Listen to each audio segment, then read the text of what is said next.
everyone! Ayan, so for today's video ay magluto naman tayo nitong ating adobong manok. And lalagyan natin ng atay din ng manok. Tapos meron din tayong patatas. At lalagyan na rin natin ng bell pepper para mas masarap.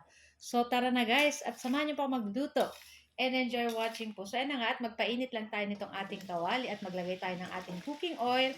And then ipiprito lang natin yung ating mga patatas dyan. So meron akong 3 pirasong patatas. At pig-slice ko lang po ng ganyan. So, kahit ano naman pong slice ang gusto ninyo, kung ano yung trip ninyo. Ayan. Sa akin medyo malalaki. Kasi pinartner ko lang dun sa hiwa ng ating atay at ng ating manok. So, yun na nga. At ahonin na natin yung ating patatas. I-set aside muna natin yan. Pagkatapos, hindi na natin huhugasan yung ating kawali. Diyan na rin tayo magigisa nitong ating bawang at nitong ating sibuyas. And then, halu-haluin lang po natin iyan hanggang lumabas yung bango or yung aroma ng ating mga bawang at sibuyas at pagkatapos ilagay na natin dyan yung ating kalahating kilong manok. Ayan. Tapos sangkapan na natin ng pamintang durog, pamintang buo. Maglalagay rin tayo ng dahon ng laurel, tapos konting asin. Ayan. Tapos halu-haluin lang po natin iyan hanggang sangkutsahin lang natin yung ating chicken dyan. At pagkatapos, isunod na rin natin dyan yung ating atay ng manok. So, kalahating kilo din po iyan. So, parang 1 kilo na rin po yan.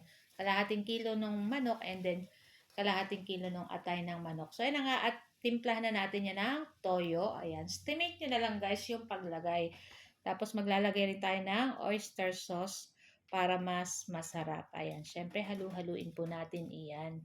So, maglalagay din po ako ng sugar kasi medyo na-miss namin sa adobo yung may tamis-tamis yung lasa. Ayan. So, maglagay tayo ng mga 1 teaspoon.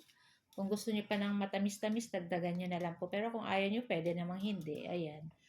Tapos, takpan lang po natin. Ayan. Tapos, ayan, buksan natin at maglagay na tayo ng suka.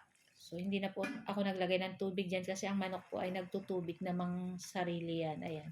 Tapos, ilagay na po natin dyan yung ating patatas. And then, ayan, halu-haluin na po natin. So, madaling maluto naman po ang chicken saka yung atay.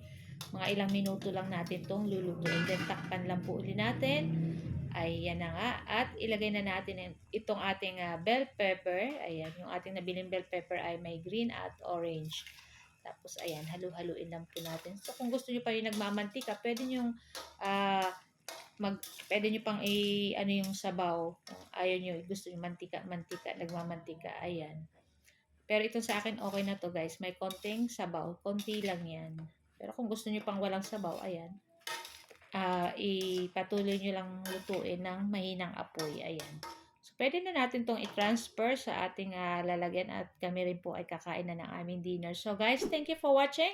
See you next video. Ciao! Bye!